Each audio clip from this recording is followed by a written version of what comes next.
Welcome to Rving and Seeing with Joanne and Phil.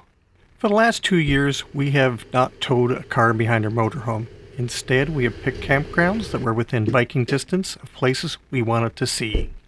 Today, I'm going to be installing a Blue Ox base plate onto a 2013 Honda CRV. I will be using the excellent step-by-step instructions from etrailers.com. They have model-specific instructions for many vehicles. I will place a link to the eTrailer video I used in the closing credits. Please note that it is up to you to decide if you're capable of doing this installation. Owning my own construction company, I have built many dump truck and trailer setups, as well as having raced and built my own 360 sprint cars. So working underneath a car on a piece of asphalt was just like the old days at a racetrack. What worried me the most was the nose cone. It's plastic, and those little clips just love to break off. The purpose of this video is not so much step-by-step instructions, but just more the pitfalls to look out for that a seasoned mechanic like the one at eTrailer who did the video would not necessarily mention. My first suggestion, do not try this on a cold day. It's a little chilly today, but it's in the 60s, and it was just warm enough. As it was, I still broke some of the little plastic clips, but they are available at automotive stores. Second problem is not having a hoist and having to climb underneath the car. It definitely made it a little bit harder, but it is very doable.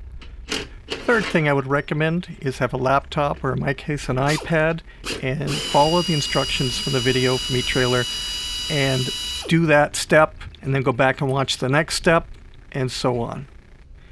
It's probably a good time for me to mention, no, eTrailer did not sponsor me. They did a really good video, and I just think that they deserve the credit. And I do recommend you watch their instructions and also read the instructions from Blue Ox, because they were very good too, but there was some stuff missing. What I'm doing here is hammering off some nuts that were welded on inside the frame to make room to slide in the new bumper. The car is now prepped and ready to set the base plate. This is a kit as it comes from Blue Ox.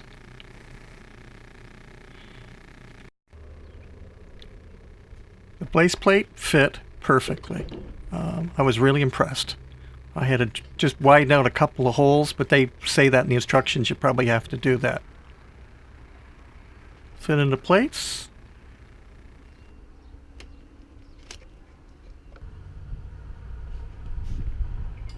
This job took me about 3.5 hours. That was taking a half hour to go to get red Loctite because my container of red Loctite was empty.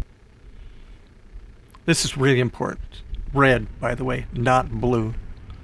Red is permanent.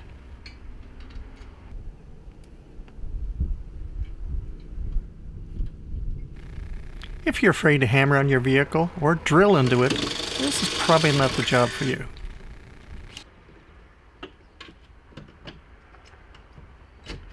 Maybe I should mention I'm not sponsored by Dwalt either. I just like their tools and have a garage full of them.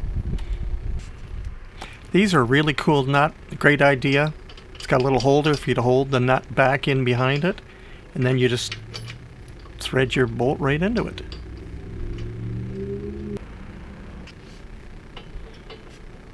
There's 2 of these on each side, and they're a much heavier bolt. They're a 1/2 inch. The other ones I think were 14 millimeters to match the existing holes in the Honda. Just put these in finger tight.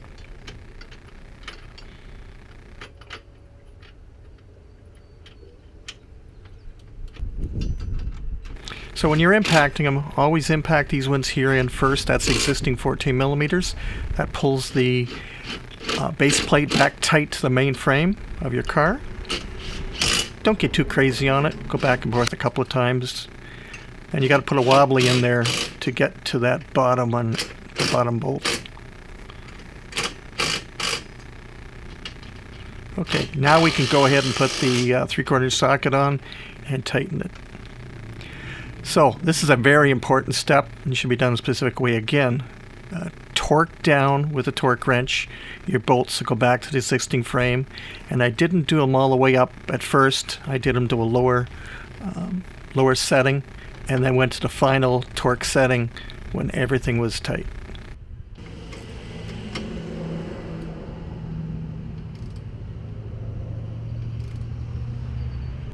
So now I can torque down these side ones. And these are the ones that do most of the holding, I believe.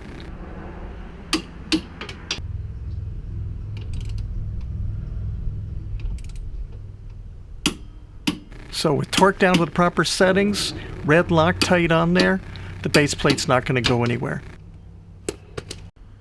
Right here I've tie wrapped on the outside temperature sensor. It was on a bracket on the original bumper. Now these are those handles for those nuts. You just snap them off with a pair of vice grips. If they don't snap first time, just put a pair of pliers on them, bend them, they snap right off.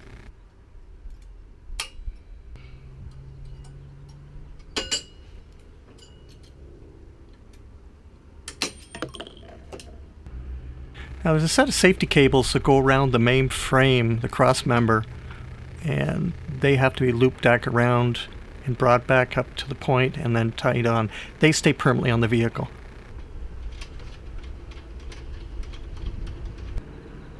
Pull the iPad out again, follow the instructions. Now these cables are plenty long enough, so you got to be careful that they don't get loose and start rattling on a wire and abrase it or get caught up in the rad or anything. They shouldn't. I don't think it's possible. But to be on the safe side, I tie wrapped them all over the place, and that's in the instructions as well.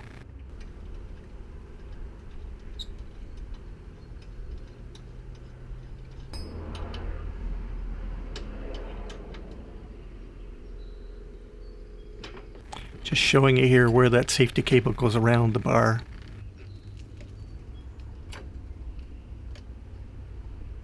So basically what we do is just take out all slack so there's no chance it's going to move. And this is not a suspension part that's going to move, so it'll stay tight. If you're wondering about cost, I purchased this on Amazon for just under $600 Canadian, and the only thing I had to buy was the Loctite.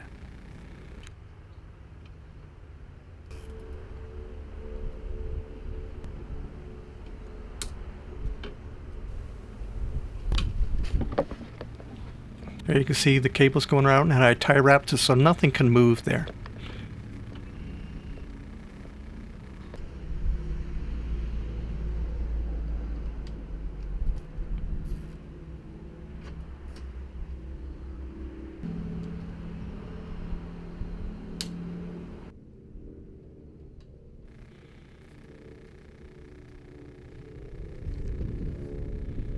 Those cables you see there dangling, that's for the fog lights. I forgot to mention, make sure you pull them out before you pull the nose cone off. Now a piece of plywood is there to protect so I don't drill into my air conditioning rad. And this hole will be for the breakaway switch. And you might as well mount it now because otherwise you got to take the nose back off to do it later. You don't need to wire it now though. Sorry about my head, folks. So it's all ready. We'll just have one last look to make sure everything's done. I didn't miss anything. I rewatched a chunk of the video to make sure I didn't miss anything. This is probably should be done with 2 people. That's what the video says. I did it by myself, but you got to be careful you don't scratch anything, obviously, because I would have been sick if I'd scratched the outside of the bodywork. Plugging the fog lights back in now before I finish bolting up everything. This completes the base plate installation. Stay tuned for our next video, which will be about doing all the wiring for the signal lights, the breakaway switch, the brake buddy, and the charging circuit, as well as explaining how I did this whole installation from RV to car complete for $1,500.